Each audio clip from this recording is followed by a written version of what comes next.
Hello and welcome into the KE Report. Shad and Corey here as your hosts, and today we're talking with our friend and colleague Nick Hodge. Nick is the co-owner of Digest Publishing and the editor of Foundational Profits and Hodge Family Office.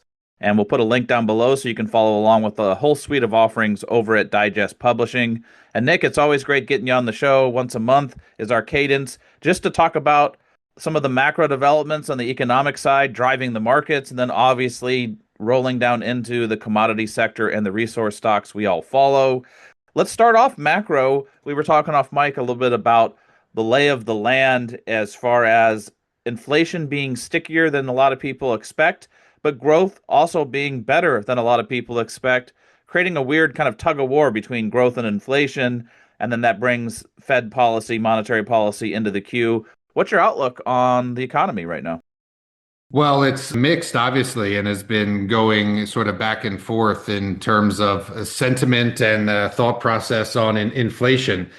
I think that inflation remains sticky high for the coming months, 3, 4, 5, 2 quarters ahead. You're going to be at 3%, if not a little bit above 3%, and that implies rising inflation. That's coming mostly from meat and metals, as I've been writing about in that foundational profits letter you just mentioned, in terms of lean hogs and live cattle. And I'm sure your audience is very familiar with the rise in metals prices that are large inputs to the CPI and inflation calculations, including silver, PGMs, et cetera, that have been inflating higher. And so, I think you have a high regime of inflation for several months ahead.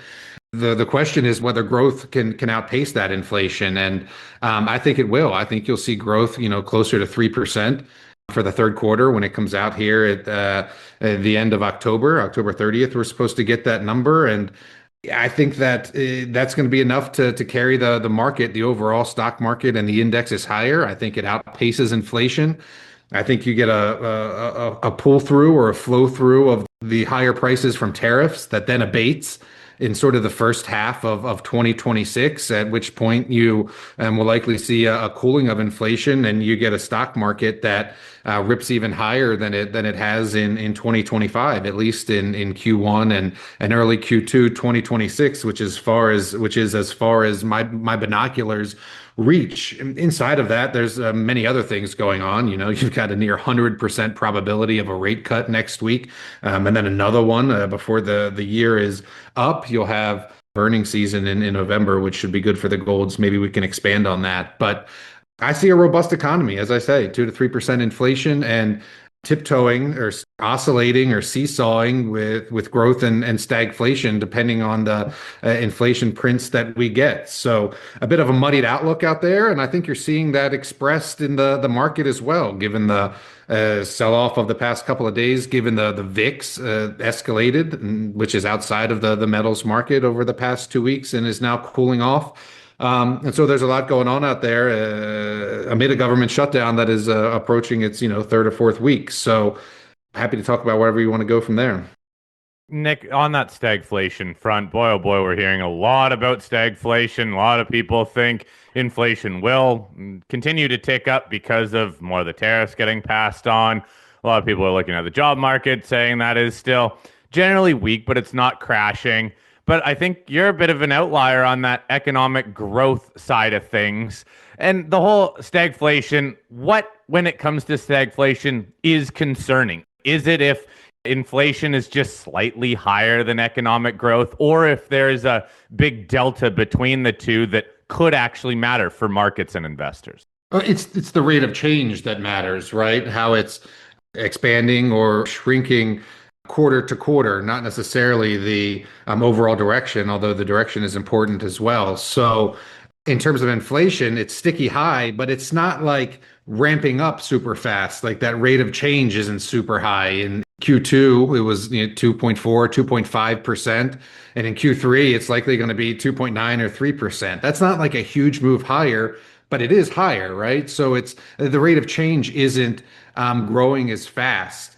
In the economy, I think you're going to see an acceleration, right? From 2.5%, closer to 3% as we get into Q4 and Q1 2026. So the growth is growing or has a higher rate of change, a faster positive rate of change than inflation has. And so I'm not as worried about stagflation. I'm certainly not worried about a recession or stagnating growth. I've been clear on that all year. Was buying the dip and the broader indices and the April crash with the Rose Garden and all that. And we vastly outperformed the market. It's been clear to me for months, and I've documented this with you and elsewhere, that there's no recession on the horizon, not till like the second half of 2026. So I don't even entertain that talk, right?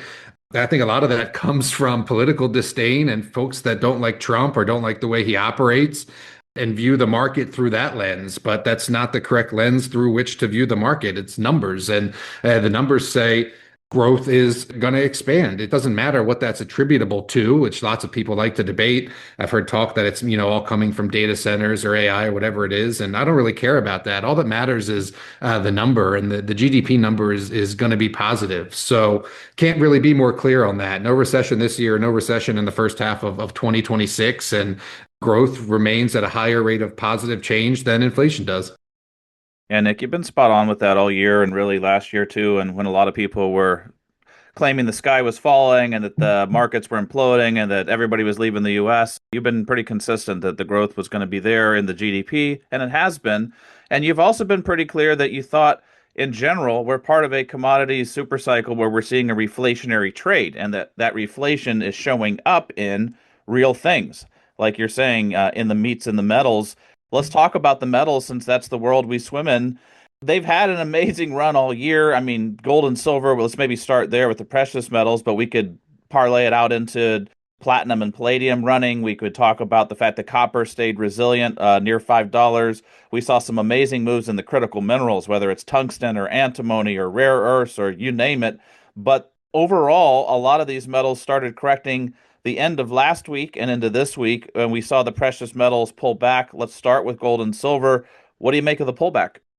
I think it's a healthy correction. I've always been taught that trees don't grow to the sky, and I see nothing out there to be overly concerned about. I see normal trading patterns. I see normal ranges of corrections. I mean, what did gold go to? 43 and change, 43.50, 43.60, something like that. It's down around 4,000. That's a 7-8% correction. I mean, a textbook correction is 10%. So again, it gets magnifying through the headlines. Like my Bloomberg newsletter headline, email subject line yesterday was gold crashes back to earth. It's like, well, really? Because I'm pretty sure it's like nearly doubled in the past year and a half or so, or something like that, right? So you get these magnifications from mainstream or what Jim Dines called the Wall Street, Washington, D.C. economic establishment that have a vested interest in you not owning gold because they don't generate commissions from it, right? And so you'll never get that true love from the media or the mainstream for gold. You really didn't see it until gold was, 38, $4,000. You started seeing the positive headlines for gold. And yet you get a 7-8% correction, and the negative headlines for gold far outweigh the positive headlines that I had seen in the massive bull run leading up to that correction. So, throw those mainstream headlines out. I think you're seeing a classic correction, healthy profit taking. And I did some of that myself, which I should pound my chest on. So the second Friday of October, as happens the second Friday of every month, my macro newsletter came out the second Friday of October.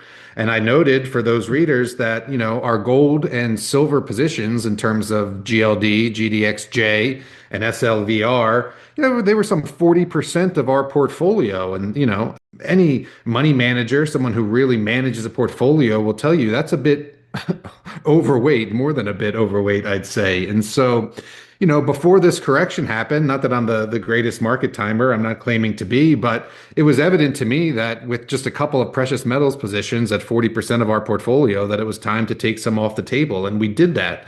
So, we had a GLD that was some 18% of our portfolio. I told them to take that down to 12% of the portfolio. Gold bugs and silver bugs don't understand nuance. They think that, you're making a sell call or you're not bullish on gold anymore. And that's simply not the case. I'm exceedingly bullish on silver and gold. But when I've been right for years and I'm up 75, 100 and some percent on a big mainstream ETF like GLD or GDXJ, and it gets to be that big of an outsized position in my portfolio, it's just a matter of practice, procedure, and prudence to take some of that off the table. And we did that. Did I nail gold at 4,400 or 43 and change? No, I didn't. I sold my GLD at 4,100. Do I lose any sleep at night because of that? Absolutely not. In fact, I probably sleep more soundly because I took some profits on the table. I can now redeploy that. And in doing that, in some respects, so sold a little bit of GLD, sold a little bit of GDXJ, and went into an ETF called PIC, PICK, which is more broad-based and not as concentrated in the precious metals, has some steel in there, has some rare earths in there, has some, heaven forbid, met coal in there. And these are all assets, metals that are inflating, as you just said, the meat and metals. And so I don't know if I sound like a broken record, but prune and plant, take money off the table, know your position sizes, and manage that portfolio as a living organism. And if you don't know how to do that or don't want to do that, then outsource that expertise to someone who can help you with that. Nick, it does just make sense too. It's something we were all talking about, I think, just really the historic run, the gold, silver, the underlying equities we're on. It was something like 9 weeks in a row that these ETFs were higher. They're the best performing asset class this whole year. So yeah, you will get corrections in that. Just curious though, because very much gold, silver, all the underlying stocks, they were capturing other people's attention. They had momentum on their side. We had so many generalists who aren't necessarily even in the metals talking to us about the metals, asking questions, and even putting some of their money to work because we had these sort of investors in there. And now we're getting the correction. How important do you think it is that we get gold and even silver back to all-time highs, that this correction is relatively short-lived? Well, the most bullish technical indicator out there is, hitting new highs. And so we'll see how these metals consolidate after the correction. I'm not sure how important it is to get back to new highs. And let me parse that out. It's important for the thing you say to get the generalist investors, these armchair traders, the meme stock folks who are still out there, by the way. Check out like Beyond Meat this week or things like that. And they definitely gravitated to gold and silver while they were reaching all-time highs because that's what that crowd sort of does. And it's great to have their support and buying when it's there and when they come, and it cuts both ways. Like those are finicky sort of groups of investors. They're on to the next thing very quickly. So silver and gold getting back to all-time highs would be beneficial for that, but I'm not sure it matters in the grander scheme of things. Again, if you're managing your own portfolio and you're in tune with the entire market, and here's what I mean by that. So you just said we had a great run in silver and gold, and that's absolutely true. I'm sure you guys have seen the chart making the rounds this week that gold has now outperformed the S&P for the entire century that we are currently in, the 21st century. And that's all very true. But what's going to happen now is earnings season is going to come, and Kinross is going to report, and Agnico is going to report the first week of November. And I think you'll get the spotlight shown away from maybe the metals a little bit and on to the producers, which we know have started to move a little bit, but typically move a lot more in later stages of these bull markets. And that's what I would expect the coming flows to be, right? I would expect that these flashy earnings reports that you're going to see the first week of November might do more to attract that audience that you're talking about than the price of the metals themselves. And so, as I say, let it shake out for the next 2 weeks, see where gold and silver consolidate. Let's get this rate cut under our belts at the end of October, and then I think you'll be back off to the races, at least for the gold equities, once we get to November, and silver equities as well. Well, Nick, I'm glad you brought up the earnings season that we're about to kick off with Newmont here just on Thursday afternoon after the market close. And then we'll have a couple of weeks of all these producers, both gold and silver, putting up what should be record revenues. Now, the first quarter was solid. It was better than the end of last year in Q4. Q2 was better than Q1. Q3 is better than Q2. And by all accounts, it looks like Q4 is at least kicking off in October to be even higher price of metals, even better revenues, because there's not been a lot of cost increase for these producers. The fuel costs are down, and most inflation is subdued compared to where it was a couple of years ago for them. So their margins are still expanding, and even if the gold and silver price don't rock to new highs, but if they just kind of channel sideways where we're at here in the high 40s for silver and in the right around 4,000 either side of it for gold, those are still way higher prices than what they're going to report. Do you think a lot of people, when they start doing forward projections, raise an eyebrow and say, "Well, wait a minute, like I got so used to where we're at now that I forgot that in comparison, Q3 still had a lot lower prices than where we're at now, which means these companies are still printing money." Do you think that gives the mining stocks a catch-up effect, even in a sideways, boring metals market? Yeah, that's what I was alluding to in the previous answer there. And I think an important component of that is you touched on it for a second there, the fuel prices. I mean, I didn't look at oil this morning, but I think it had a five handle on it earlier this week, if I'm not mistaken, 59 or $60. And the main input costs for, a lot of these miners is down. Yeah, I mean, oil's at $65 today, right? West Texas Intermediate. So not only are the prices up, and even if they flatline, the margins, as you say, the profits are going to be better because the costs are down. And so 100%, I think that this earnings season is going to, I don't know if it's going to change people's minds, but I think it's going to attract attention and therefore dollars to the sector. Yep. Nick, do you do any research on any of the valuation ratios like PE ratios or price to net asset value ratios to judge kind of where these miners are trading currently compared to where they have been historically? No, I have not done so. I typically look at, technicals, how they're trading relative to gold, how they're trading in their peer group. But no, I'm not like a true analyst in that sense, modeling, cash flows and looking at PEs and things like that. So sorry. Well, Nick, if we broaden the scope out into some of the other metals, they've also had a similar big blast higher followed by a corrective move, not to be unexpected after such a move. But when you think about things like rare earths or antimony or tungsten or even what's happened in platinum and palladium and some of the other metals, they've all been moving. So it's not just been a precious metals only story. Really, a lot of the metals have been reflating higher. Do you think that's going to continue as well in these other ones? I mean, some of them are news driven and headline driven, but it seems to be happening across the board. So this is, I won't say my wheelhouse, but this is a topic, a sector that I spend some time looking at. And, the metals prices are one thing, but the government support and the changing in investment outlook and philosophy in terms of these tech companies and the US government is what's hugely important there. So I know you guys are following the story and you talk to a lot of people who are following it as well. I've got a pretty unique insight given my relationship with Jeff Phillips and what he did in the first rare earths boom in 2010. And we've done well in some of these companies as well. Just for a little bit of background here, there's a company called Perpetua Resources that, for the past year has been receiving DoD money, et cetera, as part of the Fast 41 permitting program under the Trump administration. And they just broke ground. I think I got the press release yesterday. They broke ground on constructing their mine, which has a large antimony resource, which is one of the critical minerals you just mentioned there. So I couldn't tell you what the price of antimony is off the top of my head. I don't think many people could. And that's sort of my point. It doesn't matter. What's important is that there's no other source of antimony in the US, right? It all comes from China, and it's not just antimony that's sort of experiencing that, right? You guys are well versed and familiar with how we've outsourced the mining and production and refining of a lot of these critical metals to China, and I think that's a huge investment theme, right? I'm almost more excited about that than the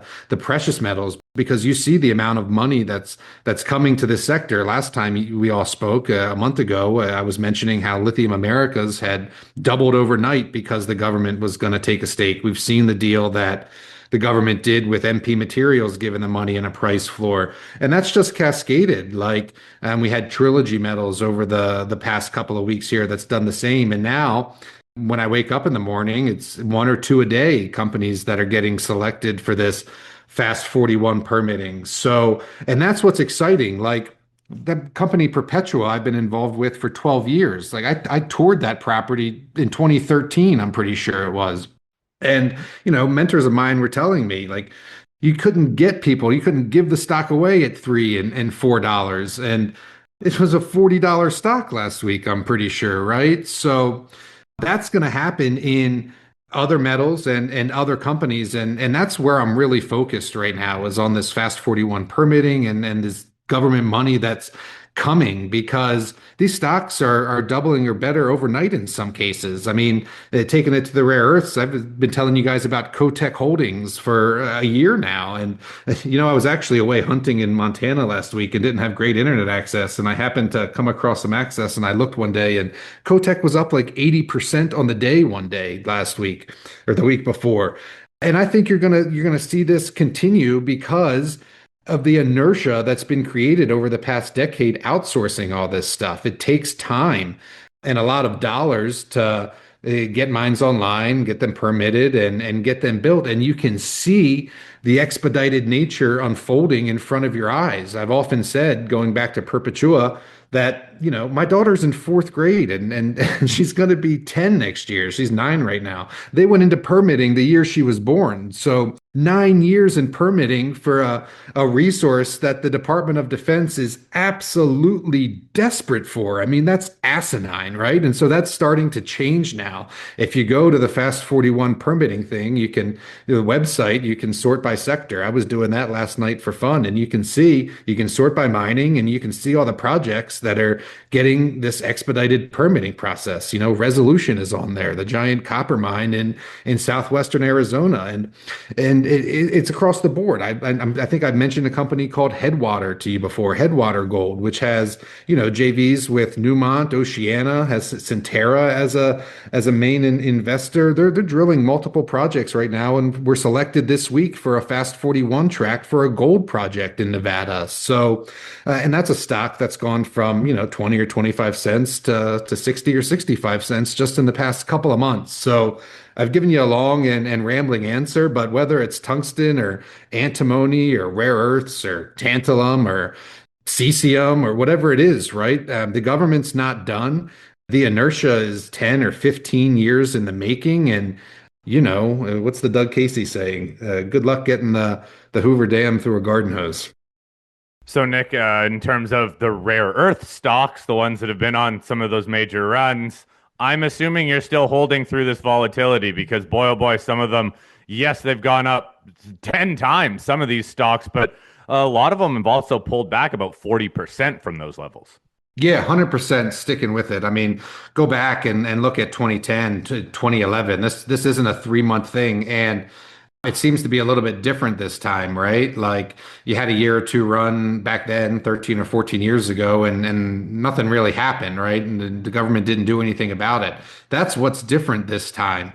The government is doing something about it, and you can argue the merits of it, socialism and taxpayer dollars going into metals companies, and maybe I'd be willing to entertain that in a separate discussion. But for investment purposes, I don't try to change the earth. I don't try to tell the market what to do. I'm not going to stand up there on my soapbox and preach about government money coming into the sector when it is, and the stocks are doing what they're doing. So I think we've got still a long way to go on the rare earths. We're nowhere near close to solving that problem, despite the $500 million or $1 billion that Apple and the federal government has thrown at MP materials, and you see that reflected. I haven't even mentioned energy fuels yet. I mean, that stock has just had an incredible run, right? And hasn't brought to the fore really its big rare earths projects. And oh, by the way, it too has a Fast 41 permitting project in Roca Honda. So no, I'm holding those critical metals things, man. I think that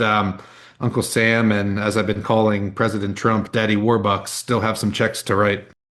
Yeah, Nettie Warbucks has been writing checks. And yeah, from a free market standpoint, you don't want to see the interference from the government. From an investing standpoint, you definitely love to see it, the assistance. And there's a lot of other market sectors and industries that have been helped by the government or subsidies or bailouts or different things. In this case, it's pressing on the pedal so that we have the metals outside of China. And I just have a question for you. Do you think, like all government investments, many of them go sour? Do you think some of these are going to end up not working out as planned? And can that create opportunities for those that don't get picked by the government, that maybe it shines a light on the sector for generalists? And the reason I asked that, Nick, is we've talked to a lot of people that couldn't spell rare earths last year. Now all of a sudden they're in it. are people that had no idea what antimony was, and now they're in companies like U.S. Antimony that also got government money. Do you think that it just brings in investors from a different doorway than through the precious metals doorway? Neodymium, praseodymium, terbium, yttrium, europium. Somebody was asking me the other day if I could pronounce these things, and I just laughed. It's like, come on, man, I've been doing this for a bit. Yes, I mean, I'll give you an example, which is how I like to answer some of these questions. So we're involved in a company called Patriot Battery Metals, which is now called PMET Resources. Hasn't gotten any government money yet, but has what is now proven to be the largest undeveloped hard rock, i.e., spodumene lithium project in North America, far and away. Just put out a feasibility study on the just the lithium component the other day. But oh, by the way, they've got a cesium deposit that's likely one of the largest in the world and could potentially be worth more than the lithium itself. And they've got a whole bunch of tantalum, and none of that's included in the economic studies. I think that's precisely the answer to your question because I see the government, putting money into Thacker Pass, and we don't know if that's going to work. And I read a lot about direct lithium extraction and clays and things like that. And so, yeah, mining's tough. I mean, last month we were talking about how Cameco and Kazatomprom had cut guidance for uranium production. I mean, it's very tough to work out metallurgy, especially in new types of deposits and metallurgy and mineralogy. Whereas a company like PMET or Patriot with the Shakichiwanan project has a pretty well-known process to extract lithium concentrate from hard rock, from spodumene. And I think that you'll see Patriot eventually get government money, but that's the inside baseball that, the three of us and my partners and subscribers play, right? Like I think Gerardo sold Lithium Americas. He was in it. Like, we're not sure that that's going to be a savior for the lithium space, but I was putting in bids for more PMET this morning, even though, I helped finance it at 34 cents and rode it to 17, sold some along the way, and now it's back down at, I think it was buying it on the OTC this morning at $2.45. So, yeah, there's going to be projects that fail, and there's other projects that are more deserving or more, have more merit in terms of being able to be produced and coming online quickly that I think you'll see the government gravitate to. There's going to be sort of a learning curve there. It seems like they're just writing a lot of checks right now, but as they wise up and as they get more familiar with the mining space, I think you'll see projects of merit like that Shakichiwanan project I'm talking about now get on the government's radar and receive some of those daddy war bucks. So is that the play? Should we all be looking for these companies in these sectors where money has opened up from the government, but they haven't gotten that money yet? Because in all fairness, it's not that huge of a list to go through what projects are, especially in the US, that haven't been funded yet. Absolutely, Corey. And I've put together such a list and will be selling it here very shortly. I'm marketing it as exactly that. Here's a list of White House preferred or government preferred resource stocks that could, potentially or likely be the recipients of some of this capital in the coming months, 100%. And you're right, it's not a long list. Like I was looking at that permitting dashboard for Fast 41 last night. I have it pulled up right now.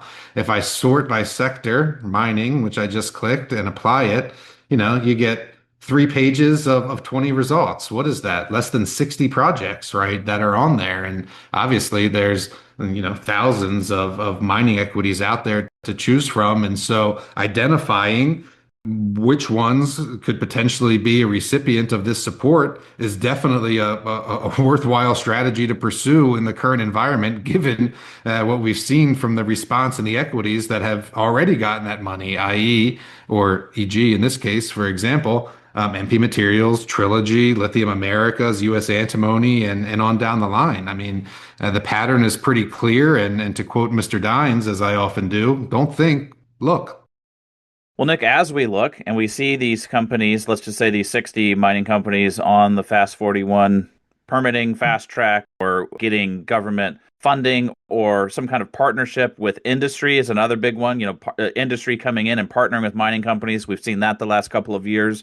Do you think that A, companies should make sure that they have a big board listing in the US so they can tap into the liquidity, but B, that the U.S. companies should retain a premium. And you could argue that there's Canadian companies that are getting Canadian funding and some European companies also getting European funding. Should they be getting the premium not just because of rule of law and safety and labor forces, but also because of all of these other factors we're talking about? Do they deserve to have a better multiplier when you look at them? I think they do. And I encourage all my companies, investments, small companies that I write, do private placements in to get at least a quality OTC listing as soon as they can. It's, very beneficial. There's, 350 some or thereabouts million people in the US versus, 30, 40 million Canadians, right? So a much bigger market. They definitely need at least an OTC listing, and a big board listing helps much more. I mean, go look at a company called Idaho Strategic Resources, which, I don't think is that strategic and I don't think has a lot of resources. But what they do have is a big board listing. And so they've been a beneficiary or a recipient of investor dollars, retail investor dollars, just by nature of where they sit on that listing. And so what you say is true. And companies should be doing it. And there's other companies that I could cite off the top of my head, but I don't just want to run down a list that have done that, right? Rolled back their shares so they have a share price above $1 or $2, so they meet the threshold for the Nasdaq or the NYSE, and then getting on that big board. It's not just about ease of access and buying. It's about algorithms and getting picked up by ETFs and being able to have call and put options listed on you and all that sort of stuff. So yeah, and maybe taking it, I don't know about full circle, but we mentioned Energy Fuels, that's a company that was listed on the big board in the first uranium run, and they bought a company called URZ, which I've been involved in multiple iterations of. I talked to the Higgs brothers, the founders of that original URZ company, Dennis and Darcy Higgs, and they regale tales of why they were able to get the liquidity and the traction they were able to get. And it's primarily attributable to their listing on the Amex back in the, that 2005, 6, 7, 8, 9 timeframe, right? And history, rhyming, repeating, and all that sort of stuff. It was true then, and it's true now. Having a listing in America is certainly better than having just a CSE listing or pick your exchange or whatever. 100%. Just to add on there, they do deserve that's why they get a higher valuation and frankly, I guess deserve it, right? So, Nick, we've covered a lot here, a lot of different metals. Sounds like you still have a very positive outlook for a wide range of these metals and the underlying stocks, even as many of them are in correction mode right now. Are there any metals or plays out there that are of a higher conviction that you just think are a no-brainer right now, that you need to be invested in terms of the underlying equities? Or are there any sectors that haven't gotten these runs that you think are completely flying under the radar? In terms of the metals, yeah, I'm a broken record. So I think you need to be invested in uranium. I've never seen the fundamentals, the political support line up better. There was a Pew Research study out this week that said, 6 in 10 Americans and now are highly in favor of nuclear energy, and there's no political divide there. Democrats support it, Republicans support it, and I was tweeting, is nuclear energy the only bipartisan issue of our time? I mean, it's pretty crazy, right? And you continue to see the headlines, right? They happen every week. And so I continue to cite it. The extension of lives for reactors, the announcement of countries building reactors, the support from Japan and their new female prime minister, who in her first week was, redoubling their commitment to nuclear energy and on down the line. I think Amazon had a corporate blog post out this week saying how they were investing in their own small modular reactor technology and on down the line. And we know that uranium is now, or nuclear energy is now being sought after as that clean baseload sort of component of the climate and energy problems that we face. So I think you've got to be invested in uranium, and there's not a lot of quality places to be. So it's an easy place to allocate some capital to.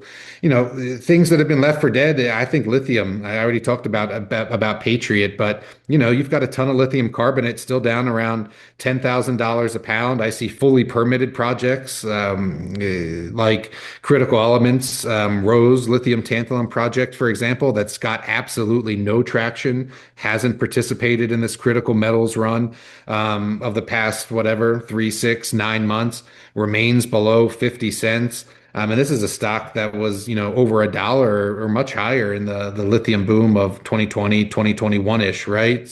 And when money comes into these critical metals, like I was looking at the rare earth VanEck rare earth ETF the other day, and I was scrolling through the holdings because I love doing that, as I tell you guys all the time. And I was looking at it and I was like, this isn't a friggin' rare earth ETF. Like, this is a lithium ETF. There's like Linus. You get Linus and MP, and then you get like all these lithium companies. So I think in that respect, rising tide lifts all boats, or the phrase I tell you guys a lot, when the wind blows hard, all the turkeys are going to rise. As money comes in to this just quote unquote critical sector, it's going to flow into these lithium names that are unloved, and I think they're gonna catch a bid. They haven't really participated yet, unless they've been singled out by the government. But going back to your question, Corey, there's some quality projects out there that haven't got the love. I just mentioned two, Patriot Batteries and Critical Elements Lithium, that I think will participate as the cream rises, or we separate the wheat from the chaff. I love those corny sayings, but you'll see those names, those lithium names, I think start to get some love. All right. Well, I think we'll wrap it up there. But great points, and there's no doubt that uranium and nuclear power seem to be one of the only bipartisan areas that both sides of the aisle agree on, and big tech agrees on it, and AI data centers. So that's definitely a theme we'll keep following along with. And lithium, also part of the energy sector. So something that's been beat up, left or dead, but it's also in that remix rare earth slash strategic metals ETF, because I guess they fall into the strategic metals bucket. And there's a couple other strategic metals in there, but a good ETF for people to maybe dig into and deconstruct, as Nick just mentioned. And if you like what Nick has to say and want to follow along with what he and his partner Gerardo write about, definitely click on the link below in the show notes. It takes you right over to Digest Publishing, where you can see all the different suite of offerings that they have. They cover the macro, they cover the resources, they cover other markets. Some of their analysts even cover the crypto space. So really a full market breadth that they cover over at Digest Publishing. And Nick, we're just so grateful that you come on the KE Report and share what's on your mind with us once a month. As always, looking forward to our next conversation. Appreciate it. Thank you.